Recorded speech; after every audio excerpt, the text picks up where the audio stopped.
Hello students, कैसे हो आप सब। आई होप आप सब अच्छे ही होंगे। अब जैसा कि आपको पता है, हम चैप्टर नंबर 6 की एक्सरसाइज 6.1 को सॉल्व कर रहे हैं और हमने इसके पहले 9 क्वेश्चंस को बहुत इजीली सॉल्व कर लिया है।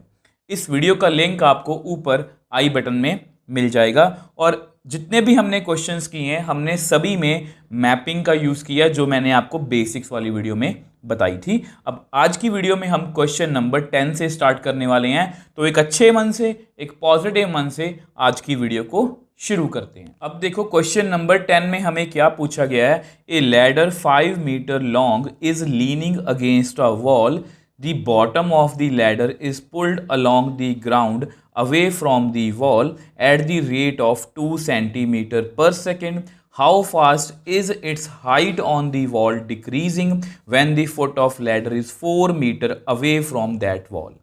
अब इस क्वेश्चन देखो, इस क्वेश्चन में दो इंपॉर्टेंट बातें हैं। सबसे पहली बात तो ये क्वेश्चन अभी तक का कंप्लीटली हमारा डिफरेंट क्वेश्चन है, ठीक है। और दूसरी इंपॉर्टेंट बात, हमने अभी तक जितने भी क्वेश्चंस किए हैं उसमें सर्कल की बात हो रही है, रेक्टेंगल की, सफियर की, मतलब हमारे पास कोई स्टैंडर्ड डायग्राम होती है। जो मैं आपको मैपिंग में हमेशा बोलता हूँ ना कि understand the question and diagram if needed. अब ऐसे क्वेश्चंस में डायग्राम की जरूरत होती है, क्योंकि डायग्राम बना के ही हमें पता लगेगा कि कौन सी वो शेप की बात कर रहे हैं। तो ऐसे क्वेश्चंस में डायग्राम की जरूरत रहती है। तो सबसे पहले क्वेश्चन को समझते हैं। ए लैडर सी डी, आप सी डी का मतलब समझते हो, उसकी लंबाई कितनी है 5 metre, is leaning against a wall. अब ये कुछ बच्चों को कंफ्यूज कर सकती है कि इसका मतलब क्या है। इसका मतलब बस यही है कि मान लो ये कोई लैडर है, मान लो ये कोई लैडर है और ये वॉल है, ठीक है। ये लैडर है, ये वॉल है, ये लीनिंग अगेंस्ट है, मतलब ये वॉल के साथ ऐसे खड़ी है, तभी हम उस पर चढ़ पाएंगे, ठीक है। और ये हमारा क्या है, मतलब आप फ्लोर लगा लो, कुछ मर्जी लगा लो। ये वॉल ऐसी होगी हमारी, लैडर उसके साथ लगी हुई है, ये 5 मीटर लॉन्ग है, ठीक है। Easily the bottom of the ladder, अब आपको पता है ये बॉटम है, ये टॉप है। अब इसका जो बॉटम है इसको पुश किया जा रहा है, इसको ना इस तरह से ना खिसकाया जा रहा है, इस तरह से इधर को खिसकाया जा रहा है। ऑब्वियस सी बात, जब इसको इधर को खिसकाएंगे तो at the speed of 2 centimetre पर सेकंड, मतलब 1 सेकंड में हम 2 सेंटीमीटर उसको इधर को खींच रहे हैं, इधर को।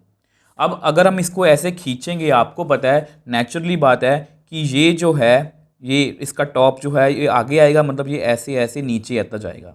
इसका जो टॉप है ये ऐसे ऐसे नीचे आता जाएगा। तो वही वो पूछ रहे हैं, how fast is it's height on the wall decreasing, कि इसकी जो ये जो मतलब कि हाइट है वॉल पे, ये किस तरह से डिक्रीज करेगी।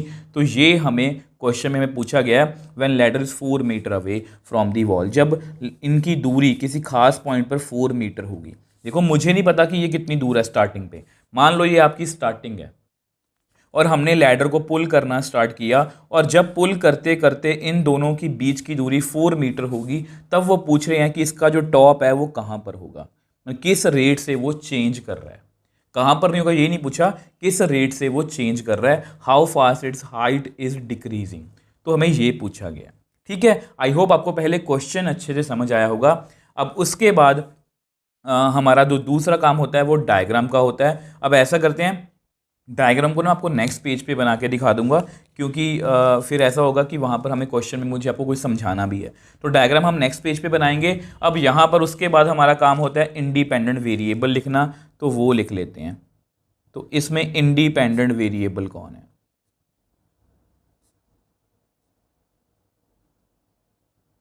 Independent variable. अब आपको पता है जो हमारी लैडर है वो किसके अलोंग पुल्ड हो रही है, ग्राउंड के अलोंग 2 सेंटीमीटर पर सेकंड, सेकंड का मतलब टाइम।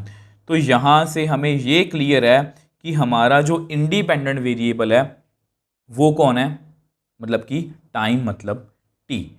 अब उसके बाद इंडिपेंडेंट वेरिएबल के बाद गिवन और what we have to find. तो अगर मैं गिवन की बात करूं, अगर मैं गिवन की बात करूं तो हमें एक चीज़ दी हुई है। एक तो लैडर इज़ 5 मीटर लॉन्ग, ठीक है, मैं लिख देता हूं, लैडर इज़ 5 मीटर लॉन्ग। पहले तो हमें ये दिया हुआ है, और क्या हमें दिया है, the bottom of the ladder is pulled along the ground away from the wall at the rate of, ठीक है। तो ये भी हमें किसी चीज़ की रेट दी हुई है, तो इसको मैं ऐसे करता हूँ, देखो ये वाला जो बॉटम वाला हिस्सा है चेंज हो रहा है, इसको मैं x मान लेता हूँ, तो यहाँ मैं लिख देता हूँ dx/dt is equal to 2 centimetre per second. ये जो डिस्टेंस है ना ये x है, अब ये चेंज हो रहा है with respect to time 2 centimetre per second. अब आपको पता है टाइम के बढ़ने से ये जो डिस्टेंस है जब इसको हम खींचेंगे ये बढ़ेगा ना, तो इसलिए ये पॉजिटिव रेट है, इस बात का आप ध्यान रखोगे, ठीक है। तो where x is equal to, आप ये मान लो length between wall and ladder, इससे आपको काफ़ी कुछ समझ आएगा। मतलब जो वॉल और लैडर के बीच में दूरी है, ठीक है, एंड बॉटम ऑफ लैडर, ये लिख लो, ठीक है। सब कुछ अपनी मर्जी का ही है, हमें अपनी मर्जी से लिखना होता है जो हमें समझ आए। Length between wall and bottom of ladder, wall और बॉटम ऑफ लैडर के बीच में जो लेंथ है उसका नाम हमने रखा है एक्स। तो ये चेंज कर रहा है, अब ये ऑब्वियसली बात है जब इसको खींचेंगे तो बढ़ेगा, तो मैंने पॉजिटिव रेट लिखा है, तो इस बात का भी आप ध्यान रखोगे, ठीक है। अब उसके बाद what we have to find, अब हमें यहाँ पर फाइंड क्या कर रहे हैं, हाउ फास्ट इज हाइट, ठीक है, हाइट हमें फाइंड करनी है। वी हैव टू फाइंड, मैं यहाँ पर लिख देता हूँ, वी हैव टू फाइंड, क्या फाइंड करना है, dh/dt, वेयर h हमारा क्या है, height of ladder on the wall, मतलब ये किस रेट से डिक्रीज कर रही है, हमें ये पूछा गया, ठीक है। अब मैं आपको नेक्स्ट पेज पे डायग्राम बना के दिखा देता हूँ। अब देखो ये आपका मतलब कि वो डायग्राम है जो मैंने बनाने की कोशिश की है कि जो लैडर है वो वॉल के साथ लीनिंग अगेंस्ट अ वॉल, ठीक है। अब ये आपकी वॉल है और ये आपका क्या है, फ्लोर है। अब आपको पता है ये x मैंने माना था कि जो लैडर के बॉटम और वॉल में डिस्टेंस है वो कितना x है, और ये आपकी हाइट है, ठीक है। अब हमें दिया क्या हुआ है, dx/dt, कि x जो है हम लैडर को ऐसे खिसका रहे हैं, मतलब अभी एरो इधर बनाया कि हम इधर को बढ़ा रहे हैं, तो 2 सेंटीमीटर पर सेकंड की रेट से इसको हम इधर को कर रहे हैं। तो dh/dt ये किस तरह से कम होगी, ये हमें किस रेट से कम होगी ये हमें पूछा गया। अब डायग्राम को देख के, ये तो मैंने डायग्राम वैसे बना के दिखा दी आपको, हमें यहाँ से आइडिया लग रहा है कि ये एक ट्रायंगल है। जैसे इसको लेबलिंग कर लेते हैं, जैसे ये ABC,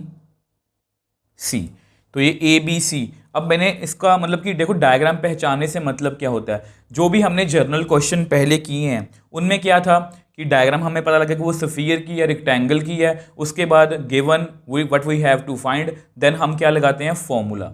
अब हमें यहाँ पर ये क्लियर नहीं था कि कौन सी डायग्राम बनेगी, तो मैंने डायग्राम बना के देखी तो यहाँ पर एक ट्रायंगल बन गई। तो मैं लिख देता हूँ ABC is a right angle triangle। अब ये तो आपको पता ही है कि जब भी हम फ्लोर और जो हमारी वॉल होती है, आपके रूम में भी कोई वॉल और मतलब कि फ्लोर होगा, तो वहाँ पर जो एंगल बनता है वो 90 बनता है, तो इसलिए ये एक राइट एंगल ट्रायंगल है। तो मैं यहाँ पर राइट एंगल ट्रायंगल का ही कोई फॉर्मूला यूज़ करने की कोशिश करूँगा। अब देखो आपको पता है कि इसको हम क्या बोलते हैं, हाइपोटेन्यूज, ठीक है। तो यूजिंग पाइथागोरस थ्योरम, मैं वो वाला फॉर्मूला यहाँ पर यूज़ करूँगा, यूजिंग पाइथागोरस थ्योरम। आपको उसका फॉर्मूला पता है। अब ये आपका पाइथागोरस का फॉर्मूला है, हाइपोटेन्यूज का square is equal to perpendicular square plus base square. अब यहाँ पर हमारा हाइपोटेन्यूज कौन है, AB का whole square is equal to perpendicular AC का whole square plus base BC का होल स्क्वायर। तो यहाँ पर मैंने ये फॉर्मूला लगाने की कोशिश की है। उसके बाद देखें क्या करना है। अब AB की वैल्यू आपको पता है कितनी है, 5। AC, अब AC आपको पता है कितना है, H स्क्वायर। अब BC आपको पता है कितना है, X स्क्वायर, ठीक है। अब देखो यहाँ पर मुझे आपको एक बात और बतानी है कि ये जो क्वेश्चन है मैं यहाँ से दोबारा से शूट कर रहा हूँ, क्योंकि मुझे लगा, क्योंकि जब हम इसको मैंने ऐसे सॉल्व किया तो बाद में जाके जब मेरा आंसर आ गया वो पीछे वाले आंसर से मैच नहीं कर रहा था, उसमें एक दिक्कत थी, वो मैं आपको आगे जाके बताऊंगा।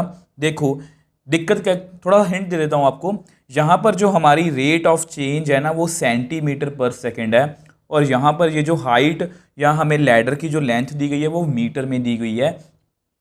तो इससे बहुत जो यूनिट का जो चेंज है वो आ सकता है, और मुझे लगता है कि किसी ने इस बात का ध्यान ही नहीं किया कि इन यूनिट्स को भी हमें चेंज करना चाहिए। तो आपको पता है कि 5 मीटर किसके इक्वल होता है, 5 × 100 सेंटीमीटर, मतलब 500 सेंटीमीटर, क्योंकि 1 मीटर में 100 सेंटीमीटर होते हैं। तो ये मुझे लगता है कि ये करना ज़रूरी है, इसके बिना क्वेश्चन के यूनिट्स आपस में मैच नहीं कर सकते। ठीक है, तो यहाँ पर मैं फिल करता हूँ अगेन, 500 का square is equal to h square plus x square. ठीक है, तो विच एम्प्लाइज यहाँ पर कितना आएगा, 2540 H square plus x square. अब यहाँ पर हमारा जो मतलब कि फॉर्मूला है वो लग चुका है। इसके बाद क्या होता है, differentiate both sides with respect to independent variable कौन है, टी।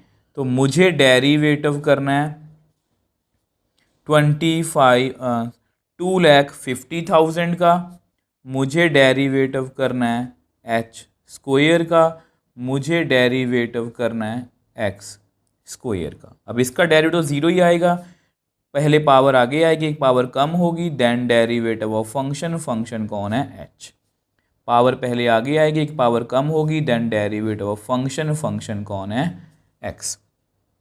अब यहाँ पर हमें एक और दिक्कत भी आएगी, वो मैं आपको आगे जाके बताऊंगा।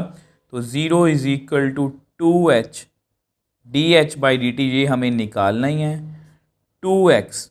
अब dx/dt 1 नंबर मैंने माना हुआ इसको, इसकी वैल्यू कितनी है 2, तो which implies 2h dh/dt is equal to 4x। इसको उधर लेके जाएंगे तो -4x। अब यहाँ पर ये आपस में इसको कट कर दो आप, तो 2, तो कितना आ गया -2x। तो विच एम्प्लाइज dh/dt की वैल्यू कितनी आ गई, -2x/h। अब हमने निकाल तो ली, अब यहाँ पर एक छोटा सा चेंज है, ध्यान से देखना कि जब भी हमने अभी तक जितने भी क्वेश्चन सॉल्व किए हैं हम किसी पर्टिकुलर पॉइंट पे निकालते हैं।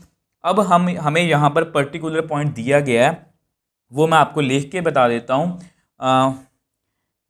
एट द इंस्टेंट, मतलब एक खास पॉइंट पर,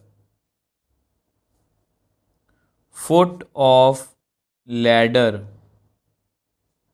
is 4 metre away from wall.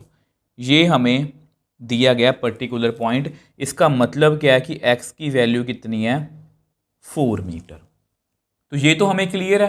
पहली बात तो इसको हमें सेंटीमीटर में कन्वर्ट करना पड़ेगा, तो इसको आप लिख सकते हो 400 सेंटीमीटर। चलो ये भी इतनी बड़ी बात नहीं, वो मैंने आपको बता दिया कि मैं दोबारा से क्वेश्चन शूट कर रहा हूँ, पहले मैंने भी मीटर से ही कर दिया था, बट बाद में मुझे जाके लगा कि इसको हम ऐसे नहीं कर सकते, नहीं तो हमारा आंसर आएगा मीटर पर सेकंड में, पीछे आंसर आ रहा है सेंटीमीटर पर सेकंड में।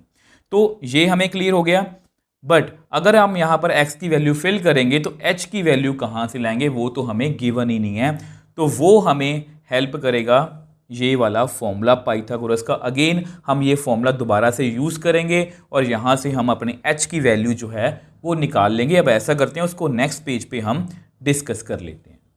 अब देखो हमने ये वैल्यू निकाल ली थी, अब x हमें पता है 400 सेंटीमीटर है, तो यहाँ से हम इस पाइथागोरस का यूज़ करके हम यहाँ से एच स्क्वायर की वैल्यू जो है वो निकालने की कोशिश करेंगे। तो 2,50,000 h square plus 4 4 16 4 0 which implies h square is equal to 25 डाल के 40 माइनस, ठीक है, तो कितना आएगा ठीक है, तो विच एम्प्लाइज एच कितना आएगा, इसको आप लिख सकते हो 300 इंटू 300 अंडर रूट। ठीक है, तो इज इक्वल टू 300। अब कुछ बच्चे बोलेंगे कि सर प्लस माइनस क्यों नहीं लिखा, अब हाइट एक पॉजिटिव क्वांटिटी है तो उसको मैं माइनस नहीं ले सकता, तो which implies h is equal to 300 centimetre. तो अब हमें किसी खास पर्टिकुलर पॉइंट पे वैल्यू निकालनी है, तो अब हमारे पास दोनों वैल्यूज़ हैं 400 सेंटीमीटर और h कितना है 300 सेंटीमीटर, -2 x की जगह पर 400, y की जगह पर h की जगह पर 300, तो कितना आएगा -800/300, दैट मीन्स -8/3 सेंटीमीटर। हाइट किस में है हमारी, सेंटीमीटर में पर सेकंड। तो इस तरह से हमारी जो हाइट है, ध्यान से देखो या खुद ब खुद माइनस आ गई, तो ये हमें क्या बताती है कि नेगेटिव रेट है। Height of ladder on wall is decreasing eight the rate 8/3 centimetre per second.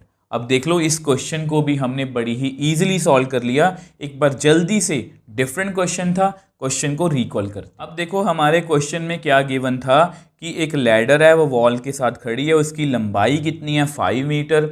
अब वो बोल रहे हैं कि उसको हम खिसका रहे हैं और ये कितनी स्पीड से घट रहा है, ये हमें पूछा गया है। मैंने इसका नेम x रख लिया, इसका नेम h रख लिया। इंडिपेंडेंट वेरिएबल आपको पता ही है हमारा क्या था, t, क्योंकि विद रिस्पेक्ट टू टाइम की बात हो रही है। तो ये हमें पता लग गया कि डायग्राम बना के ये राइट एंगल ट्रायंगल है। मैंने पाइथागोरस का फॉर्मूला लगा दिया। अब जैसे ही मैंने वैल्यू फिल की, मैंने पूरा क्वेश्चन सॉल्व कर लिया था, बट वहाँ पर मुझे मीटर और सेंटीमीटर में थोड़ी सी गड़बड़ लग रही थी, तो मैंने क्वेश्चन को दोबारा से शूट किया। अब यहाँ पर 5 में लिखा 500 सेंटीमीटर, कुछ खास फर्क नहीं पड़ने वाला, जस्ट मतलब हमारी कैलकुलेशन को कोई भी फर्क नहीं पड़ेगा, सेम वैसा ही कुछ आया। तो हमारे पास यहाँ पर dh/dt की वैल्यू आ गई। अब यहाँ पर x तो हमारे पास था बट h नहीं था, अब उसको मैंने दोबारा से यहाँ पर फिल किया। अब फिल करते ही मेरे पास h की वैल्यू आ गई कितनी, 300 सेंटीमीटर। दोनों वैल्यूज़ को फिल किया और अल्टीमेटली हमारे पास हमारा आंसर आ गया। सो नेक्स्ट क्वेश्चन 11th की बात करते हैं। ए particle moves along the curve 6y = x³ + 2. Find the points on the curve at which y coordinate is changing 8 times as fast as the x coordinate. अब देखो students, ये जो question है ये कंप्लीटली चेंज्ड है, मतलब ये बिल्कुल ही डिफरेंट क्वेश्चन है और ये बहुत इजी है। मैं पहले ही आपको बता दूं, इस क्वेश्चन को मैं 2 डिफरेंट अप्रोचेस से आपको सॉल्व करवा सकता हूं, दोनों ही मैं यहां पर आपको करवाऊंगा। ठीक है, अब देखो सबसे पहली बात तो बच्चे इस चीज को देख के घबरा जाते हैं कि किसके बारे में बात कर रहे हैं। देखो, ए particle moves along the curve, इसका मतलब कुछ भी नहीं है। अगर इसको मैं आपको रफ में समझाना चाहूँ तो देखो, ये आपकी इक्वेशन है 6y = x³ + 2। कुछ भी ना करो, बस आप यहाँ से y की वैल्यू निकाल लो, x³ + 2/6। अगर आप x को 0 फिल करोगे तो y कितना आएगा, 0³ + 2/6 मतलब 1/3। x को आप 1 फिल कर लो तो कितना आएगा, 1 का क्यूब 1 + 2/6 मतलब 3/6, तो कितना आएगा 1/2। सेम वे से x को आप 2 फिल कर लो तो कितना आएगा, 2 का क्यूब 8 + 2/6 मतलब 10/6, 2 3 6, 2 5 10, 5/3। तो इस तरह से आप x की वैल्यू को फिल करते जाओगे और आपके पास डिफरेंट y's की वैल्यू जो है वो आती जाएंगी। और अगर आप इनको ग्राफ पे प्लॉट करोगे तो आपके पास कोई भी इस तरह का ग्राफ बन जाएगा। मैं ये नहीं कह रहा यही बनेगा, बट ऐसा कुछ भी ग्राफ बन सकता है, बट यहाँ पर हमें ये डायग्राम नहीं बनानी। अब आपके मन में एक क्वेश्चन आ सकता है कि सर आपने हमेशा इसमें बोला है, आपकी मैपिंग में भी लिखा हुआ कि डायग्राम इफ़ नीडेड, तो यहाँ पर हमें डायग्राम क्यों नहीं बनानी। अगर आप ध्यान से देखो तो ये जो क्वेश्चन है ये डिफरेंट है। यहाँ पर हमें रेट ऑफ चेंज जो है वो गिवन है और हमें पॉइंट्स पूछे गए हैं कि हमें पॉइंट्स निकालने हैं, और इसमें कुछ भी नहीं है। देखो, हमने अभी तक जितने भी क्वेश्चंस किए हैं उन सभी में हमें रेट ऑफ चेंज पूछा गया था, तभी हम फॉर्मूला लिखते हैं, तभी हम उसको डिफ्रेंशिएट करते हैं। अब यहाँ पर पूछा गया find the points on the curve.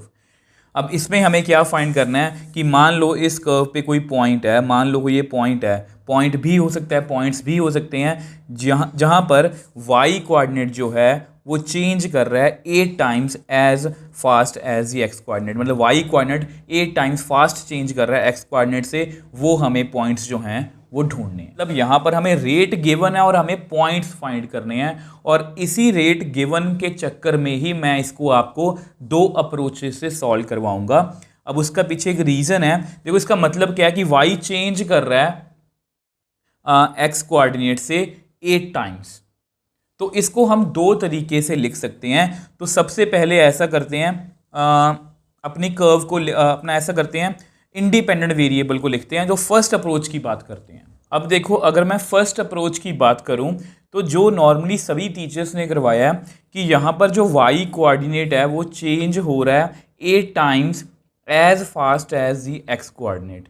इसको आप दो तरीके से पढ़ सकते हो। अब पहली अप्रोच में जो नॉर्मली सभी ने किया, मैं उसको वैसे ही करवाने वाला हूँ, क्योंकि देखो अगर इसको मैं हिंदी में पढ़ूँ या आसान भाषा में पढ़ूँ, इसका मतलब क्या है कि y चेंज कर रहा है 8 टाइम्स एज x कोऑर्डिनेट। अगर x 8 एक मतलब कि अगर x में एक यूनिट चेंज होता है तो y में 8 टाइम्स चेंज हो रहा है। तो इस तरह से ये बोल रहे हैं, और कोई भी चीज़ है उसको हम टाइम से रिलेट कर सकते हैं, क्योंकि टाइम हमेशा बढ़ता रहता है। तो यहाँ पर मैं अपना इंडिपेंडेंट वेरिएबल जो है, इंडिपेंडेंट वेरिएबल, वो मैं t को मतलब टाइम को सपोज करने वाला हूँ। तो टाइम हमारा यहाँ पर क्या है, इंडिपेंडेंट वेरिएबल। अब इंडिपेंडेंट वेरिएबल के बाद हमें लिखना होता है गिवन और what we have to find. तो गिवन की अगर हम बात करें तो गिवन, एक तो हमें ये इक्वेशन गिवन है, तो ये कोई लिखने की जरूरत नहीं है। अब यहाँ पर हमें रेट गिवन है, किसकी, अब y dy by d t is equal to 8 times dx by d t. इसका मतलब क्या है कि y is changing with respect to time, x is changing with respect to time. अब मैंने ऐसे कैसे लिख लिया, अब मान लो x 1 सेंटीमीटर चेंज हो रहा है, मान लो जो हमारा x है, मतलब वो 1 सेंटीमीटर पर सेकंड के हिसाब से मान लो वो चेंज हो रहा है। तो dy by d T 8 into 1 8 centimetre पर सेकंड के हिसाब से चेंज हो जाएगा, मतलब 8 टाइम्स हो जाएगा। तो इसलिए मैंने इसको ऐसा लिखा है, ये हमें क्वेश्चन में गिवन है। तो यही मेन बात इसमें समझने वाली थी। अब उसके बाद what we have to find, अब ये इसमें बिल्कुल चेंज है, we have to find points on the curve at which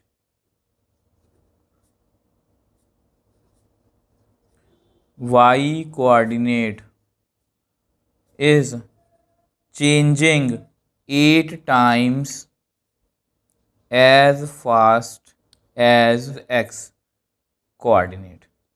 तो ये हमें प्रूव करना है, मतलब सॉरी ये हमें फाइंड करना है कि हमें पॉइंट्स ढूंढने हैं। ठीक है, अब इसके बाद हमें हमेशा फॉर्मूला लिखना होता है। अब यहाँ पर फॉर्मूला नहीं है, यहाँ पर ये इक्वेशन है 6y is equal to x cube plus 2। तो differentiate both sides with respect to independent variable कौन है, t। तो मुझे बेसिकली डेरिवेटिव करना है 6y का, फिर मुझे डेरिवेटिव करना है x क्यूब का, फिर मुझे डेरिवेटिव करना है 2 का। अब 6 बाहर है, y का derivative with respect to t dy by d t, power पहले आगे आएगी, एक पावर कम होगी, then derivative of function, function कौन है हमारा x। तो 2 का डेरिवेटिव कितना आएगा, 0। अब इस गिवन की हम हेल्प लेंगे।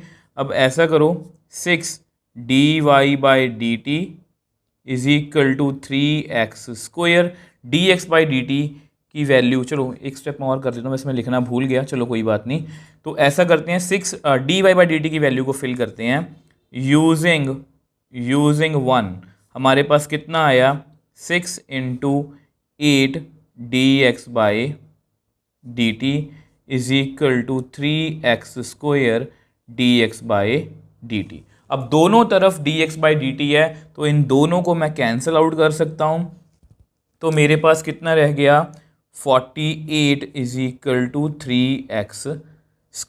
तो which implies x² is equal to 48/3। तो यहाँ पर कितना आ गया मेरे पास 16। तो which implies x is equal to ±4।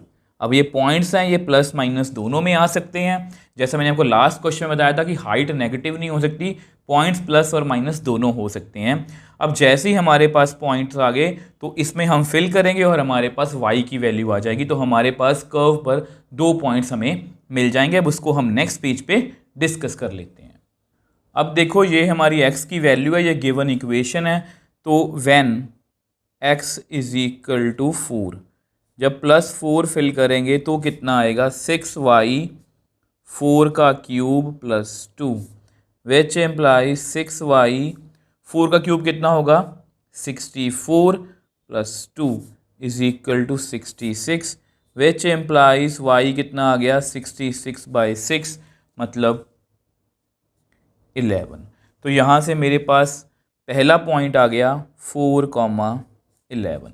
Same way से when x is equal to -4, वो भी फिल कर लेते हैं। 6y इज इक्वल टू -4 का cube plus 2, which implies 6y is equal to -64 plus 2 मतलब -62, which implies y is equal to -62/6। तो cut कर लेते हैं, 2 3 ज़ा 6, 31। तो y की वैल्यू कितनी आ गई, -31/3। तो ये हमारा दूसरा पॉइंट आ गया, -4, -31/3।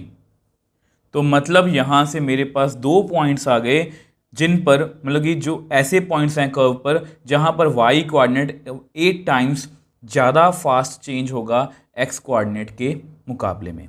देखो सिंपल सा क्वेश्चन था, जस्ट इसमें हमें डिफरेंट तरीके से क्वेश्चन पूछा गया रेट ऑफ चेंज में।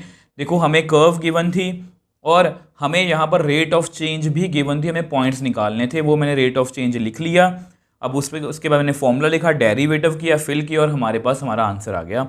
अब सेकेंड अप्रोच में हम क्या करने वाले हैं, देखो उन्होंने साफ साफ बोला कि y coordinate is changing 8 times as the x coordinate. मतलब y कोऑर्डिनेट जो है वो x के साथ चेंज कर रहा है। मतलब यहाँ पर हमारा इंडिपेंडेंट वेरिएबल जो है, यहाँ पर हमारा इंडिपेंडेंट वेरिएबल जो है वो x कोऑर्डिनेट भी हो सकता है।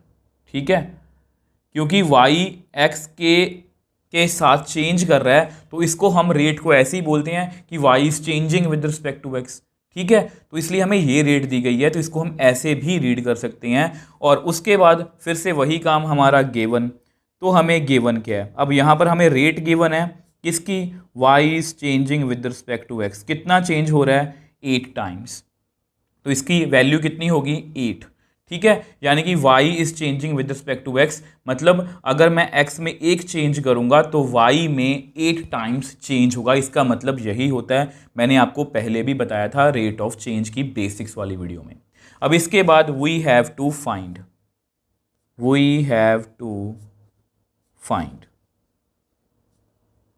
अब देखो ये हमें फाइंड करना है, ये हमने लास्ट मतलब कि फर्स्ट अप्रोच में भी देखा कि हमें पॉइंट्स ढूंढने हैं, 2 पॉइंट्स ऐसे ढूंढने हैं जहां पर y कोऑर्डिनेट x कोऑर्डिनेट से 8 टाइम्स ज़्यादा तेजी से चेंज कर रहा है। तो सबसे पहले हम अपना फॉर्मूला लिख लेते हैं, 6y is equal to x³ plus 2। अब फॉर्मूला लिखने के बाद differentiate both sides with respect to. अब यहाँ पर हमारा इंडिपेंडेंट वेरिएबल कौन है, x। तो मुझे डेरिवेटिव करना है 6y का, मुझे डेरिवेटिव करना है x³ का, मुझे डेरिवेटिव करना है 2 का। अब इसको हम नेक्स्ट पेज पे डिस्कस कर लेते हैं। अब देखो हम यहाँ पर थे तो 6 को बाहर लिख लो, मुझे डेरिवेटिव करना है y का, 3 पावर आगे आएगी, 1 पावर कम होगी, मुझे डेरिवेटिव करना है फंक्शन का, फंक्शन कौन है x, 2 का डेरिवेटिव 0। तो which implies 6 dy/dx is equal to 3x², x का derivative with respect to x 1। But आपको पता है कि बिकॉज dy/dx की वैल्यू हमें गिवन है 8, क्वेश्चन में हमें गिवन है कि dy/dx की वैल्यू कितनी है 8, तो which implies 6 × 8 is equal to 3x², which implies 3x² is equal to 48, x² is equal to 48/3। Same वही कहानी है जो हमने पहले भी रिपीट की थी, तो which implies x is equal to ±4। अब x की वैल्यू ±4 आ चुकी है। अब सेम वे से इसको हम पुट इन गिवन इक्वेशन कौन सी है, 6y is equal to x³ + 2। तो सेम जल्दी जल्दी में कर लेते हैं। When x is equal to 4 तो कितना आएगा, 6y इज इक्वल टू 4³ + 2, तो कितना आएगा 64 + 2, which implies 6y is equal to 66, y is equal to 66/6, मतलब कितना आया 11। तो हमारे पास यहाँ पर पहला पॉइंट 4,11। अब सेकंड पॉइंट की बात करते हैं। अब ये लास्ट मेथड, लास्ट जो हमने अप्रोच की थी उसी के जैसा ही है। 6y is equal to -4³ + 2, 6y is equal to -64 + 2 -62, y is equal to -62/6, तो 2 3 31, तो -31/3। तो दूसरा पॉइंट कितना आ गया, -31/3। अब देखो लास्ट में बस मैंने वही लाइन लिखी है कि ये 2 पॉइंट्स हैं जहां पर y कोऑर्डिनेट जो है वो x कोऑर्डिनेट से 8 टाइम्स ज़्यादा फास्ट चेंज कर रहा है। अब देखो 2 मेथड से करवाने का मतलब जस्ट यही है कि मेरी नॉलेज में जो भी पॉसिबल मेथड से दोनों आपको बता पाऊँ। आपको जो अच्छा लगेगा आप उसी मेथड से इस क्वेश्चन को कर सकते हो। तो कई बार ऐसा होता है कि मैंने फर्स्ट अप्रोच से करवा दिया और हो सकता है कि आपने कहीं पर इसको सेकंड अप्रोच से देखा हो, तो आपके मन में डाउट आ सकता है कि सर ने वैसा करवाया, इसको ऐसे भी तो किया जा सकता है। तो आपके मन में किसी भी तरह का डाउट ना रहे, इसलिए मैंने आपको दोनों ही अप्रोचेस से सॉल्व करवा दिया। सो नेक्स्ट क्वेश्चन 12th की बात करते हैं। The radius of an air bubble is increasing at the rate of 1/2 cm/s. At what rate is the volume of bubble increasing when the radius is 1 cm? बहुत easy question है। Just देखो, हमें question को अच्छे से समझना है। अब एयर बबल का जानबूझ के यूज़ किया गया है। आप यहाँ पर एक मतलब की इमेज देख रहे होगे, अब वो एयर बबल की है। अब वो दिखाने का पर्पस बस यही है कि एयर बबल का मतलब क्या होता है कि जो उसकी शेप कैसी है, उसकी शेप कैसी होती है आप सभी को पता है। एयर बबल जो आप यहाँ पर देख रहे हो, मतलब एयर बबल की शेप जो है वो स्फेरिकल है, मतलब देखने में तो ये सर्कल लग रहा है। अब आपको इसलिए इमेज मैंने दिखाई है ताकि आप उसको इमेजिन कर पाओ कि वो जो एयर बबल होता है वो 3D में होता है, मतलब वो स्फीयर होता है। सर्कल और स्फीयर देखने में यहाँ पर 2D में सेम ही लगते हैं, तो एयर बबल मतलब वो स्फीयर की बात कर रहे हैं, इसका मतलब बस यही है। अब रेडियस उसकी इंक्रीज कर रही है, वो पूछ रहे हैं कि वॉल्यूम किस रेट से इंक्रीज करेगा, बस इतना सा ही क्वेश्चन है। तो डायग्राम बनाने की जरूरत नहीं है, यहाँ से आपको पता लग गया होगा कि ये एयर बबल स्फीयर की शेप की बात कर रहे हैं। तो सबसे पहले क्वेश्चन को समझ लिया, डायग्राम की जरूरत नहीं है। इंडिपेंडेंट वेरिएबल, तो इंडिपेंडेंट वेरिएबल हमारा कौन है आप खुद बता सकते हो। देखो सब कुछ जो है वो टाइम के हिसाब से चेंज हो रहा है, पर सेकंड मतलब टाइम। तो टाइम जो है वो हमारा इंडिपेंडेंट वेरिएबल है। अब इसके बाद हमें गिवन लिखना होता है, तो गिवन लिखते हैं। अब गिवन क्या है, the radius of an air bubble is increasing. तो रेडियस जो है वो चेंज कर रही है with respect to time, 1/2 cm/s. अब रेडियस इंक्रीज कर रही है विद रिस्पेक्ट टू टाइम, मतलब ये पॉजिटिव रेट है, तो यहां पर मैं प्लस लिखूंगा। वेयर आर क्या है, रेडियस ऑफ एयर बबल, ठीक है। यहां पर मैं ब्रैकेट में लिख भी देता हूं कि ये क्या है, स्फीयर है। तो ये आपको पता हो, मेनली इसमें बात यही इंपॉर्टेंट है और इसमें कुछ भी नहीं है। इसके बाद वी हैव टू फाइंड, अब हमें फाइंड क्या करना है वो भी देख लेते हैं। आपको पता है हमें प्रूव करना है dv/dt, dt कि वॉल्यूम में किस तरह से चेंज हो रहा है। तो v क्या है, वॉल्यूम ऑफ एयर बबल मतलब सफ़ियर। बस हमारा सारा क्वेश्चन कंप्लीट है। अब हमें इसके बाद फॉर्मूला लिखना है। इसका कोई फॉर्मूला नहीं है, इसका फॉर्मूला लिखते हैं, we know volume of air bubble मतलब जो सफ़ियर है उसका वॉल्यूम कितना होगा। आप सभी को पता है कि सफ़ियर का वॉल्यूम, मैंने आपको जो फॉर्मूलास दिए थे PDF मतलब कि जो बना के दिखाए थे स्टार्टिंग में ही, 4/3 पाई आर क्यूब। तो वॉल्यूम हमारा क्लियर है, 4/3 पाई आर क्यूब। अब हमें करना है differentiate both sides with respect to independent variable कौन है, t। तो मुझे डेरिवेटिव करना है v का, मुझे डेरिवेटिव करना है 4/3 पाई आर क्यूब का। अब 4/3 पाई को बाहर लिख लो, मुझे जस्ट डेरिवेटिव करना है आर क्यूब का। तो which implies dv/dt is equal to 4/3 pi. अब पावर पहले आगे आएगी, एक पावर कम होगी, then derivative of function, function कौन है, आर। अब यहाँ पर ये आर मतलब 3 और 3 कट हो सकते हैं, तो मेरे पास कितना रह गया, dv/dt 4 पाई आर स्क्वायर, और dr/dt की वैल्यू कितनी है, 1/2। यहाँ पर आप लिख लो यूजिंग 1। कुछ भी मुश्किल नहीं है, हम एक फ़्लो में चल रहे हैं और हमें किसी भी क्वेश्चन में कोई परेशानी नहीं आएगी। तो dv/dt की वैल्यू कितनी आ गई, 2 पाई आर स्क्वायर। हमें कोई खास पॉइंट बोला है, यस, तो उस खास पॉइंट पर वॉल्यूम का चेंज जो है वो निकाल लेते हैं।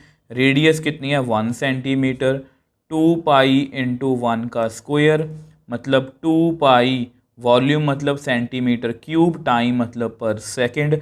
तो इस हिसाब से हमारा वॉल्यूम जो है चेंज होगा, मतलब 1 सेंटीमीटर 1 सेकंड में हमारा जो वॉल्यूम है वो इतना चेंज इस रेट के हिसाब से चेंज कर जाएगा। मेन समझने वाली बात इसमें यही थी, एयर बबल का मतलब है सफी। तो नेक्स्ट क्वेश्चन 13th की बात करते हैं। A balloon which always remains spherical has a variable diameter 3/2 2x+1, find the rate of change of its volume with respect to x। अब देखो स्टूडेंट्स, हम इतने क्वेश्चंस कर चुके हैं, ये हमारे लिए कुछ भी मुश्किल नहीं है। जस्ट वो जानबूझ के स्टेटमेंट को कंफ्यूज बनाने की कोशिश कर रहे हैं ताकि आपको कंफ्यूज किया जा सके। बट अगर आपके साथ वो मैपिंग है, मैं हूं, तो आपको कोई भी कंफ्यूजन नहीं होगी। यहाँ पर बैलून की बात की गई है, विच ऑलवेज रिमेन स्फेरिकल। हमने ऐसे पहले भी क्वेश्चन किए हैं, क्वेश्चन नंबर 8 और 9। मैंने आपको बताया था कि बैलून के बारे में सोचते ही हमारे मन में ये वाला बैलून आता है, बट वो बोल रहे हैं कि वो स्फेरिकल रहता है, मतलब वो सफ़ियर की शेप में है बैलून। सफ़ियर बैलून आपको पता 3D डायग्राम है, मतलब वो सफ़ियर की बात कर रहे हैं। तो इस मतलब कि इस तरह के बैलून की वो बात कर रहे हैं, मतलब इसका मतलब यही है कि वो सफ़ियर की बात कर रहे हैं। Has a variable diameter. अब डायामीटर आपको पता है, डायामीटर क्या होता है, रेडियस का मतलब कि डबल होता है। तो वेरिएबल डायामीटर का मतलब क्या है कि उसका जो डायामीटर है वो बढ़ रहा है या घट रहा है, मतलब उसका डायामीटर लगातार चेंज हो रहा है। ठीक है, find the rate of change of its volume with respect to x. अब हमें रेट ऑफ चेंज वॉल्यूम निकालना है विद रिस्पेक्ट टू एक्स, हमें गिवन है। ठीक है, तो क्वेश्चन काफ़ी साफ है हमारे मन में, हमें क्वेश्चन बिल्कुल अच्छे से क्लियर है, डायग्राम की कोई ज़रूरत नहीं है। हम सबसे पहले इंडिपेंडेंट वेरिएबल लिखेंगे। तो इंडिपेंडेंट वेरिएबल कौन है, इंडिपेंडेंट वेरिएबल, यहां पर साफ साफ लिखा गया है कि इंडिपेंडेंट वेरिएबल कौन है, एक्स, क्योंकि विद रिस्पेक्ट टू हमें एक्स फाइंड करना है। अब उसके बाद गिवन, हमें गिवन क्या है, हमें वैसे गिवन इसमें कुछ खास नहीं है, जस्ट हमें डायामीटर गिवन है, जस्ट हमें डायामीटर गिवन है 3/2 2x+1। अब उसके बाद वी हैव टू फाइंड,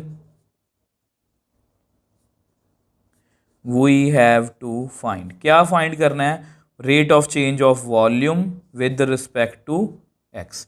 तो ये फाइंड करना है, वेयर जो हमारा v है वो क्या है, वॉल्यूम ऑफ बैलून मतलब सफियर। ठीक है, तो अब उसके बाद इसका फॉर्मूला लिखेंगे हम, we know volume of sphere. ठीक है, यानी कि बैलून का जो वॉल्यूम है उसका फॉर्मूला क्या है सफियर का, आपको अभी अभी पता है 4/3 पाई आर क्यूब। अब क्योंकि यहाँ पर देखो, हमें ध्यान से देखना है, मेरे क्वेश्चन को मेरी बात को ध्यान से समझना। अब इसको हमें डिफरेंशिएट करना है विद रिस्पेक्ट टू एक्स, और यहाँ पर हमें डायामीटर गिवन है, diameter in the form of x, मतलब हमें डायामीटर की वैल्यू यहाँ पर फिल करनी पड़ेगी। अब आपको पता है वी नो रेडियस क्या होती है, radius is equal to diameter का हाफ, तो which implies radius is equal to 1/2। अब डायामीटर आपका कितना है 3/2, 2x प्लस 1, तो विच एम्प्लाइज मेरी रेडियस कितनी आ गई यहाँ पर 3/4, 2x प्लस 1, और इसमें कुछ भी नहीं है। अब हम जस्ट यहाँ पर वैल्यू को फिल करेंगे, विच एम्प्लाइज वॉल्यूम, वॉल्यूम कितना बन गया 4/3 पाई आर मतलब 3/4, 2x प्लस 1 का होल क्यूब। थोड़ा सा इसको सॉल्व कर लेते हैं, तो v इज इक्वल टू 4/3 पाई, इसको लिख लो 3/4 का क्यूब, 2x प्लस 1 का होल क्यूब। अब डिफरेंशिएट करते हैं, तो differentiate both sides with respect to independent variable कौन है x, तो मुझे डेरिवेटिव करना है v का, मुझे डेरिवेटिव करना है 4/3 पाई 3/4 क्यूब 2x प्लस 1 क्यूब का डेरिवेटिव करना है। ठीक है, अब आप सभी को पता है कि ये कांस्टेंट जो होते हैं वो बाहर आ जाते हैं, 4/3 पाई 3/4 का क्यूब। अब मुझे जस्ट डेरिवेटिव करना है 2x प्लस 1 का whole cube, which implies dv/dx is equal to 4/3 pi, 3 का क्यूब कितना होता है 27, 4 का क्यूब 64, 3 पावर आगे आएगी, 1 पावर कम होगी, then derivative of function, function कौन है 2x प्लस 1। ठीक है, अब इसको नेक्स्ट पेज पे हम सॉल्व कर लेते हैं।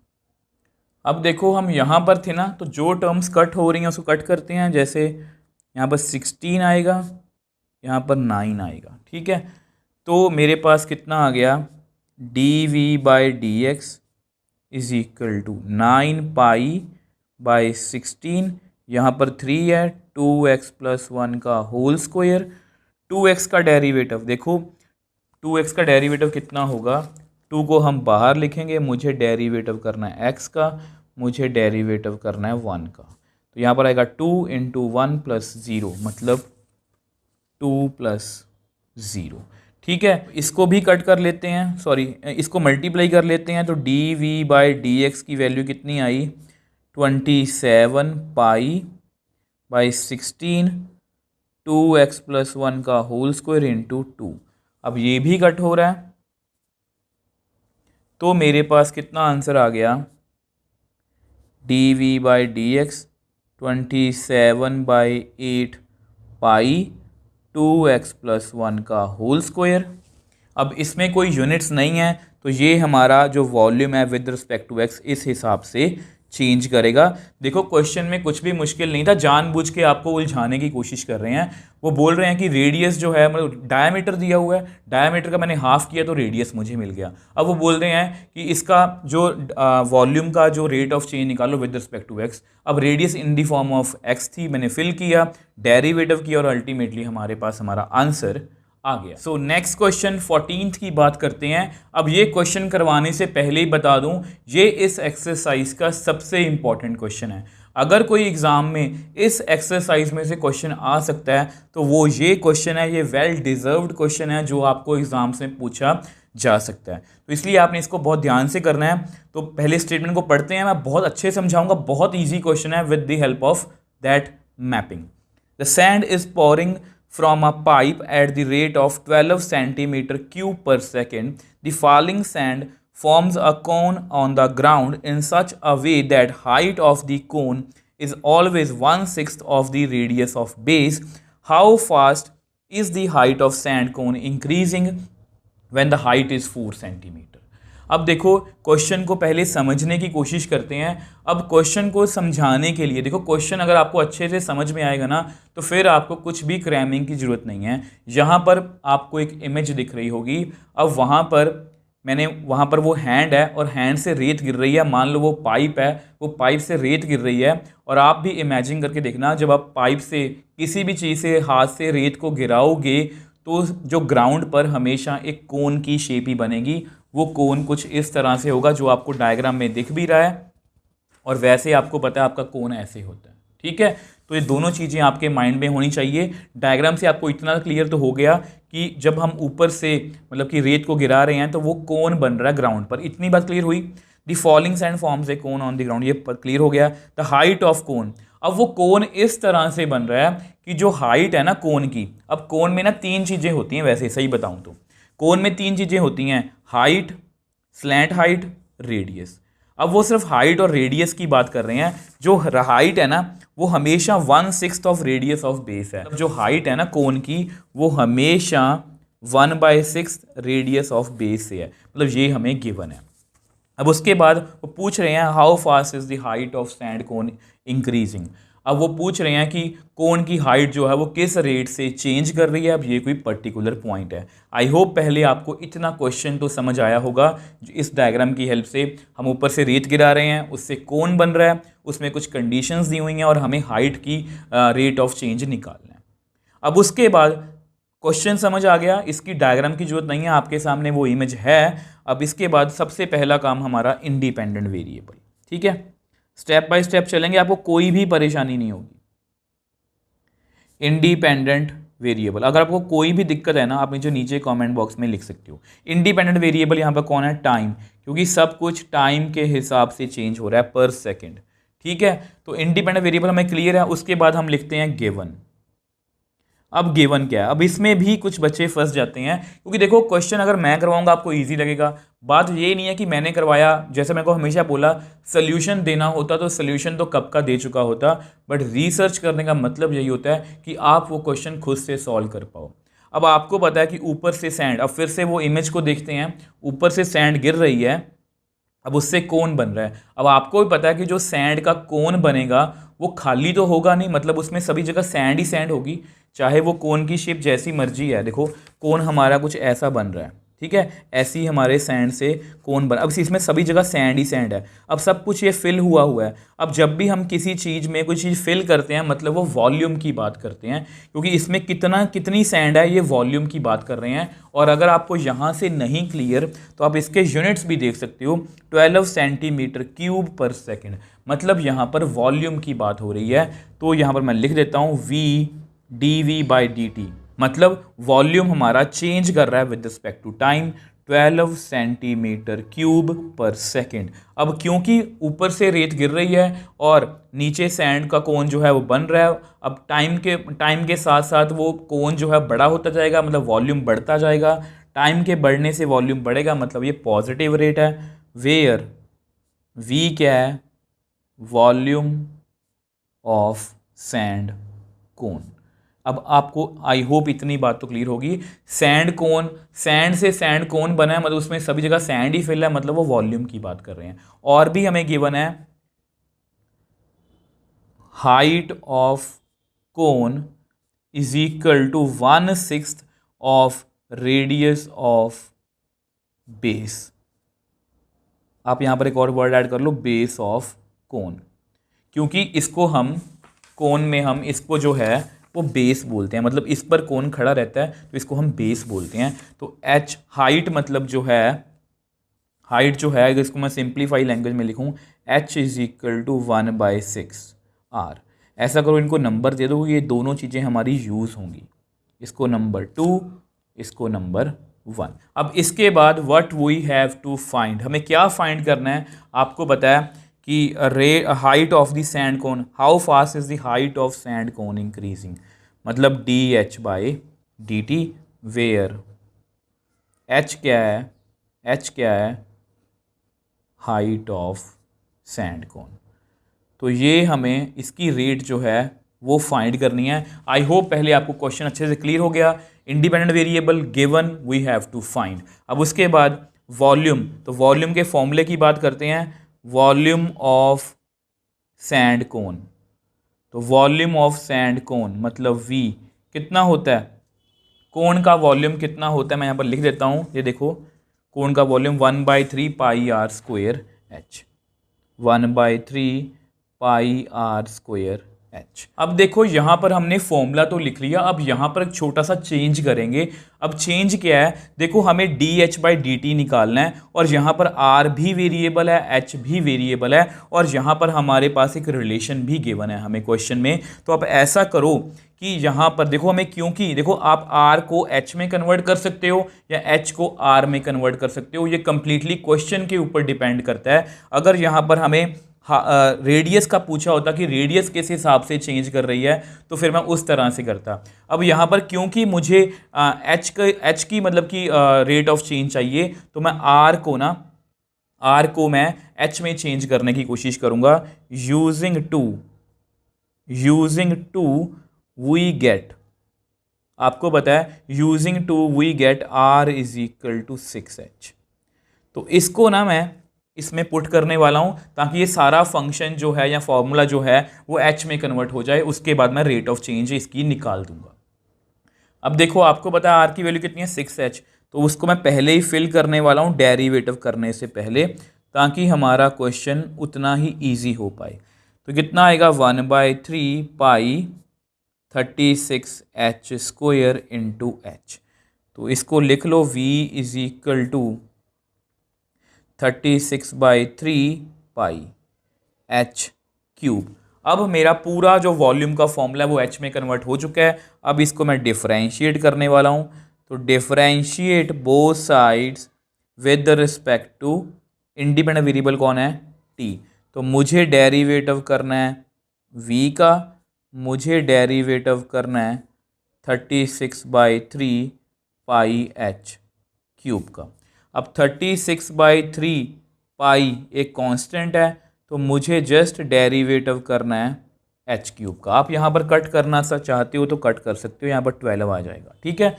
तो मेरे पास कितना आया, d v by d t is equal to 12 pi. अब इसका डेरिवेटिव 3 पहले पावर आगे आएगी, एक पावर कम होगी, देन डेरिवेटिव ऑफ फंक्शन कौन है, h। तो मेरे पास कितना आ गया, 12 3 36 pi h square d h by d T, ठीक है। तो मेरे पास फाइनली इतनी वैल्यू आ गई 36 pi h square d h by d t. अब आपको पता है कि d v by d t जो है उसकी वैल्यू हमें गिवन है 12 centimetre cube per second using 1। तो इसको मैं यहाँ पर फिल कर लेता हूँ। तो मेरे पास कितना आया, 12 is equal to 36 pi h square d h by d t. तो which implies d h by d t की वैल्यू कितनी आ गई, 12/36 पाई h स्क्वायर। अब इसको भी कट कर सकते हो, तो 12 3 36 मतलब कितना आ गया 1/3 पाई h स्क्वायर। अब किसी खास पॉइंट पे बोला गया, यस वो बोल रहे हैं कि जब हाइट कितनी होगी 4 सेंटीमीटर, तो अब हाइट को 4 सेंटीमीटर यहाँ पर फिल कर दो, 1/3 पाई इंटू 4 का स्क्वायर, तो कितना आएगा 3 पाई इंटू 16। तो which implies d h by d t when height कितनी है 4 सेंटीमीटर, कितना आंसर आया 1/48 पाई। हाइट है तो सेंटीमीटर, टाइम है तो सेकंड, तो इस हिसाब से हमारी जो हाइट है वो चेंज कर जाएगी। अब देख लो, इस क्वेश्चन को हमने बड़ी ही इजीली सॉल्व कर लिया और इसमें हमें कोई प्रॉब्लम नहीं आई, और ये question exam point of view से बहुत इंपॉर्टेंट है। सबसे पहले तो मैंने आपको ये डायग्राम दिखाई कि अगर ऊपर से सैंड गिर रही है तो वो उसका सैंड कोन ही बनेगा। अब जब हमें ये क्लियर हो गया कि उस फॉलिंग सैंड से कोन ही बनेगा, फिर उसमें कुछ एडिशनल इंफॉर्मेशन थी, उसके बाद में बात करेंगे। फिर उसके बाद थी गिवन क्या है, इंडिपेंडेंट वेरिएबल हमें टी पता लग गया। गिवन क्या है, हमें ये गिवन है कि वॉल्यूम जो है वो चेंज कर रहा है। वॉल्यूम कैसे पता लगा, यूनिट से। यूनिट्स क्या थे, सेंटीमीटर क्यूब पर सेकंड थे, तो मुझे क्लियर था कि वॉल्यूम ही है। और वैसे भी फॉलिंग सैंड में सभी जगह सैंड होगी तो वो वॉल्यूम की ही बात कर रहे हैं, तो वॉल्यूम का फॉर्मूला लिखा। अब उसमें ये रिलेशन गिवन था, मैंने सब कुछ एच में कन्वर्ट कर लिया, डेरिवेटिव किया और हमारे पास d h by d t की जो वैल्यू है वो आ गई। तो नेक्स्ट क्वेश्चन 15th की बात करते हैं। अब ये जो क्वेश्चन है ये बिल्कुल एग्जैक्ट सेम है एग्जाम्पल नंबर 5 के जैसे। अब इसमें हमें कुछ भी नहीं करना, जस्ट हमें एक फॉर्मूला आना चाहिए। मैं आपको पहले ही बता देता हूँ, इसमें ये वाला फॉर्मूला जो है वो लगेगा। मैंने आपको पहले ही मतलब लिख के यहाँ पर दिखा दिया। तो क्वेश्चन को पहले पढ़ते हैं। The total cost CX in rupees associated with production of X units of an item is given by this, मतलब find marginal cost when 17 units are produced. तो बहुत इजी क्वेश्चन है। देखो इसमें ना मार्जिनल कॉस्ट पूछी गई है, तो मार्जिनल कॉस्ट का ना एक फॉर्मूला होता है। देखो कॉस्ट तो आपको पता ही है, कॉस्ट का मतलब खर्चा, ठीक है। मान लो कि फैक्ट्री की बात करते हैं, अगर कोई फैक्ट्री कोई पेन बना रही है तो उस पेन को बनाने में जो इसका खर्चा आएगा उसको कॉस्ट मतलब बोलते हैं, कॉस्ट फंक्शन बोलते हैं, ठीक है। तो यहाँ पर मार्जिनल कॉस्ट क्या होती है, rate of change of total cost with respect to output, मतलब टोटल कॉस्ट ये वाली कॉस्ट और कितने यूनिट्स प्रोड्यूस किए गए हैं, अगर हम दोनों को डिवाइड कर दें तो हमारे पास एक मार्जिनल कॉस्ट आ जाती है, ठीक है। वो किस रेट से हमारी जो कॉस्ट है वो चेंज कर रही है। तो ये हमारा फॉर्मूला यहाँ पर लगेगा। तो इसमें कोई डायग्राम की जरूरत नहीं है, क्वेश्चन आपको समझ आ चुका है। सबसे पहले इंडिपेंडेंट वेरिएबल लिख लेते हैं, इंडिपेंडेंट वेरिएबल। और अगर आपने इंडिपेंडेंट की फॉर्मूला ध्यान से देखा है DC बाई DX, तो इंडिपेंडेंट वेरिएबल कौन है हमारा, X। तो X का मतलब क्या है, यूनिट्स या इसको आउटपुट जो मर्जी बोल लो। अब उसके बाद गिवन। अब देखो इसमें गिवन क्या है, हमें एक कॉस्ट फंक्शन गिवन है, इसको लिखने की जरूरत नहीं है और कुछ भी हमें एज सच गिवन नहीं है। तो यहाँ पर डायरेक्टली मैं लिखूँगा we have to find, we have to find. हमें क्या फाइंड करना है आप मेरे को बताओ, मार्जिनल कॉस्ट।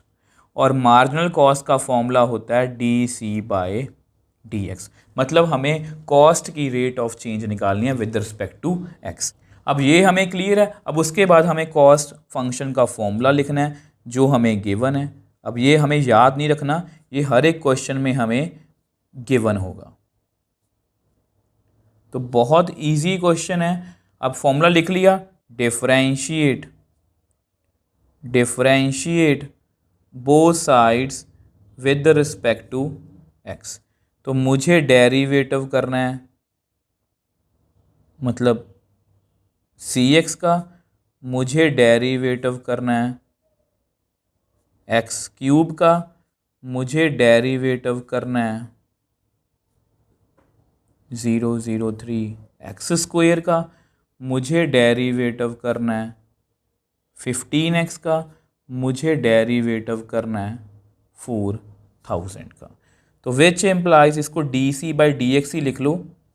अब कांस्टेंट को बाहर लिख लो, मुझे जस्ट डेरिवेटिव करना है X क्यूब का। कांस्टेंट को बाहर लिख लो, मुझे जस्ट डेरिवेटिव करना है X स्क्वायर का। 15 को बाहर लिख लो, मुझे जस्ट डेरिवेटिव करना है X का। 4000 का डेरिवेटिव 0। तो DC बाई DX 0.007, पावर पहले आगे आएगी, एक पावर कम होगी, then derivative of function, function कौन है X, माइनस 0.003, पावर पहले आगे आएगी, एक पावर कम होगी, then derivative of function, function कौन है X। यहाँ पर 15X का derivative with respect to X 1। अब सेम वे से DC बाई DX, इसको मल्टीप्लाई भी कर लो, 3 7 21, तो 21x², यहाँ पर 1 ही रहेगा, 3 2 ज़ा 6, यहाँ पर 6x, यहाँ पर 1 + 15। तो ये मैंने rate of change with respect to x निकाल ली। अब यहाँ पर लिखा गया है मार्जिनल कॉस्ट, तो यहाँ पर हमें क्या फाइंड करना है, marginal cost when 17 units are produced. ठीक है, मतलब जब 17 यूनिट्स प्रोड्यूस होंगे तब हमें क्या निकालना है, मतलब dc/dx when x is equal to 17। तो वो निकाल लेते हैं। तो which implies dc/dx x is equal to 17। तो 0.021 17 का स्क्वायर माइनस 0.006 इंटू 17 + 15। तो इसको सॉल्व कर लेते हैं। तो हमारे पास कितना आएगा, देखो dc/dx when x is equal to 17, तो 0.021, अब 17 का स्क्वायर कितना होगा, 289। 17 को 6 से मल्टीप्लाई करेंगे तो आएगा 102 + 15। तो which implies dc/dx x is equal to 17। अब इसको मल्टीप्लाई करते हैं तो यहाँ पर आएगा 6.069 माइनस 0.102 + 15, तो कितना आ गया, 20.967। तो हमारी मार्जिनल कॉस्ट कितनी आ गई, 20.967 रुपीज़। तो बहुत इजी क्वेश्चन था, जस्ट इसमें हमें ये वाला फॉर्मूला पता होना चाहिए कि मार्जिनल कॉस्ट का मतलब होता है total cost function with respect to x. तो बस वो गिवन था, उसके विद रिस्पेक्ट टू डेरिवेटिव किया है और x को 17 पुट किया और हमारे पास हमारा आंसर आ गया। सो नेक्स्ट क्वेश्चन 16 की बात करते हैं। अब ये भी ऑलमोस्ट लास्ट क्वेश्चन के जैसा ही है और ये भी ऐसी ही सेम एग्जांपल हमने एग्जांपल नंबर 6 की थी, बिल्कुल सेम वही क्वेश्चन है। इसमें भी एक फॉर्मूला लगेगा मार्जिनल रेवेन्यू का dr/dx। ठीक है, अब रेवेन्यू क्या होता है, जैसे मैंने आपको लास्ट क्वेश्चन में बताया कि पेन को प्रोड्यूस करने मुझे कितना खर्चा आएगा। मान लो वो 2 रुपीज़ है और उसको अगर मैं 5 रुपीज़ में बेच देता हूँ तो वो 5 रुपीज़ मेरा क्या है, रेवेन्यू है।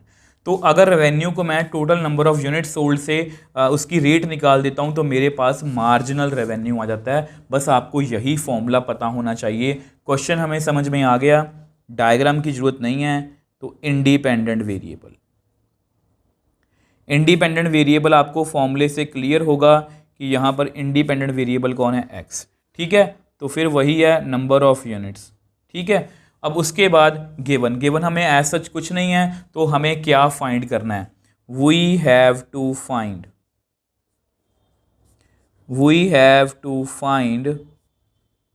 dr/dx। इसका मतलब क्या होता है, मार्जिनल रेवेन्यू। वैसे हमें क्वेश्चन में बोला गया कि मार्जिनल रेवेन्यू फाइंड करना है और मार्जिनल रेवेन्यू का फॉर्मूला क्या होता है, dr/dx। ये फॉर्मूला बस आपको पता होना चाहिए। इसके बाद हम अपना फॉर्मूला लिखेंगे। फॉर्मूला क्या है, 13x² + 26x + 15। अब इसके बाद differentiate both sides with respect to independent variable, और वो कौन है, x। तो मुझे डेरिवेटिव करना है rx का, मुझे डेरिवेटिव करना है 13x² का, मुझे डेरिवेटिव करना है 26x का, मुझे डेरिवेटिव करना है 15 का। तो इसको आप ऐसे लिख लो, dr/dx। 13 को बाहर लिख लो, मुझे डेरिवेटिव करना है x² का। 26 बाहर लिख लो, मुझे डेरिवेटिव करना है x का, इसका डेरिवेटिव 0। बहुत इजी क्वेश्चन है ये, dr/dx। तो 13 पावर पहले आगे आएगी, एक पावर कम होगी, then derivative of function, function कौन है, x। 26 x का derivative with respect to x 1। तो यहाँ पर कितना आ गया, 26x, इसको मल्टीप्लाई किया, x का derivative with respect to x 1 + 26। तो मेरे पास dr/dx की वैल्यू आ गई 26x प्लस 26। अब मुझे क्या फाइंड करना है, मुझे फाइंड करना है marginal revenue when x is equal to 7। तो विच एम्प्लाइज मुझे क्या फाइंड करना है, dr/dx व्हेन x की वैल्यू कितनी है 7। तो इसको फिल कर लेते हैं। तो 26 इंटू 7 प्लस 26, तो मेरे पास कितना आएगा 182 प्लस 26, दैट मीन्स 802। ठीक है, तो मतलब मेरा मार्जिनल रेवेन्यू कितना आ गया, marginal revenue is equal to 208 rupees. और ये क्वेश्चन भी बहुत इजी था, जस्ट इसमें मुझे फॉर्मूला पता होना चाहिए था किसका, मार्जिनल रेवेन्यू का। वो कितना, dr/dx, वैल्यू फिल की, डेरिवेटिव किया और हमारे पास हमारा आंसर आ गया। सो नेक्स्ट क्वेश्चन 17 की बात करते हैं। अब ये जो क्वेश्चन है ये मतलब सेकंड लास्ट क्वेश्चन है, और ये हमारे जितने भी एनसीईआरटी में लास्ट क्वेश्चंस होते हैं वो एमसीक्यू टाइप ही होते हैं, और ये सेकंड लास्ट क्वेश्चन है, ये एमसीक्यू टाइप है। The rate of change of area of circle with respect to its radius r when r is equal to 6 centimetre. यहाँ पर कुछ ऑप्शंस गिवन है, तो हमें rate of change of area ही निकालना है। तो हम नॉर्मली वैसे ही करेंगे, सबसे पहले इंडिपेंडेंट वेरिएबल लिख लेते हैं। तो इंडिपेंडेंट वेरिएबल जो है वो हमारा कितना है, r। ठीक है, उन्होंने खुद बोला है कि area of circle, rate of change of area of circle with respect to इस रेडियस r निकालना है। तो ये हमें मतलब कि इंडिपेंडेंट वेरिएबल गिवन है। अब गिवन ऐसा जिसमें कुछ नहीं है, वी हैव टू फाइंड, हमें क्या फाइंड करना है, rate of change of area. तो dA/dr, वेयर ए क्या है, एरिया ऑफ सर्कल। ये क्वेश्चन हमारे लिए कुछ भी मुश्किल नहीं है, बहुत इजी है ये हमारे लिए। तो एरिया ऑफ सर्कल, तो एरिया ऑफ सर्कल का फॉर्मूला लिखते हैं, कितना आएगा, πr²। तो डिफरेंशिएट करते हैं अब। तो differentiate both sides with respect to r। तो मुझे डेरिवेटिव करना है a का, मुझे डेरिवेटिव करना है πr² का। पाई कांस्टेंट है, उसको बाहर लिख लो, मुझे डेरिवेटिव करना है r² का। तो dA/dr कितना आएगा, 2 पावर आगे आएगी, 1 पावर कम होगी, then derivative of function, function कौन है, r। तो कितना आ गया 2πr। अब r का derivative with respect to r 1।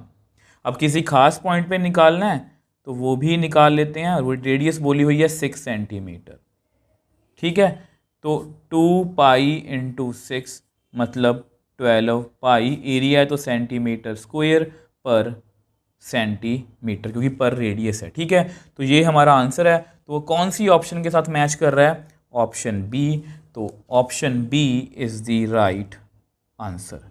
अब इसमें हमारे लिए कुछ भी मुश्किल नहीं था, जो गिवन था मगर जो बोला गया उसके अकॉर्डिंग हमने डेरिवेटिव किया और हमारे पास हमारा जो आंसर है वो आ गया। सो इस एक्सरसाइज का हमारा last question, the total revenue in rupees received from the sale of x units of a product is given by rx। ये फंक्शन गिवन है। Find marginal revenue when x is equal to 15। ये यहाँ पर कुछ options given है, और ये question किसके जैसा है, एग्जैक्टली क्वेश्चन नंबर 16 के जैसा। मतलब यहाँ पर ये वाला फॉर्मूला लगेगा मार्जिनल रेवेन्यू का, total revenue divide by total number of units sold. ठीक है, तो सबसे पहले वही है, इंडिपेंडेंट वेरिएबल लिख लेते हैं। तो इंडिपेंडेंट वेरिएबल, तो ये क्वेश्चन तो हमारे लिए बहुत ईजी हैं। तो इंडिपेंडेंट वेरिएबल क्या है हमारा, x। अगर आपने फॉर्मूला देखा है तो मार्जिनल रेवेन्यू का, तो गिवन कुछ नहीं है, तो वी हैव टू फाइंड क्या हमें फाइंड करना है, मार्जिनल रेवेन्यू। और मार्जिनल रेवेन्यू का फॉर्मूला कितना होता है, dr/dx। तो फॉर्मूला लिख लेते हैं, rx का कितना है 3x² plus 36x plus 5। Differentiate कर देते हैं, तो differentiate both sides with respect to x. तो मुझे डेरिवेटिव करना है आर एक्स का, मुझे डेरिवेटिव करना है 3x स्क्वायर का, मुझे डेरिवेटिव करना है 36x का, मुझे डेरिवेटिव करना है 5 का।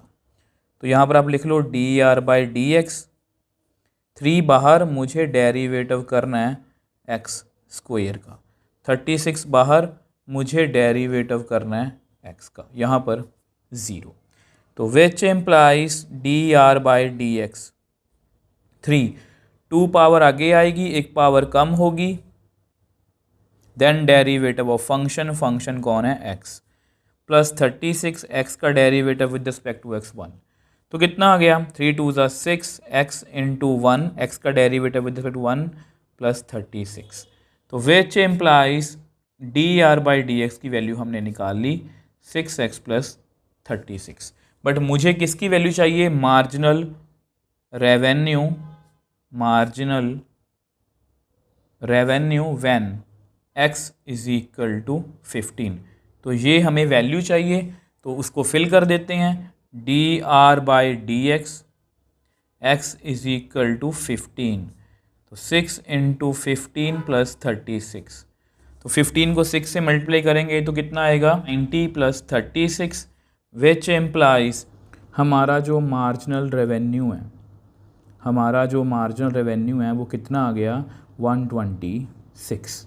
तो विच एम्प्लाइज हमारा जो मार्जिनल रेवेन्यू है वो कितना आ गया 126 रुपीज़। ये कौन सी ऑप्शन के साथ मैच कर रहा है, option D is the right answer. तो इस तरह से हमने इस क्वेश्चन को भी बड़ी ही ईजिली सॉल्व कर लिया। मार्जिनल रेवेन्यू का फॉर्मूला हमें पता था, आर लिखा, डेरिवेटिव किया और option D is the right answer. अब देखो स्टूडेंट्स, आज हमारी ये एक्सरसाइज कंप्लीट हो गई है, मतलब इसके बाद मिसलेनियस से पहले हमारे पास इस एक्सरसाइज का कोई भी क्वेश्चन नहीं आएगा, मतलब rate of change of quantities हमारा एक बार के लिए ख़त्म है। इसको हम दोबारा से अब मिसलेनियस एक्सरसाइज में पढ़ेंगे।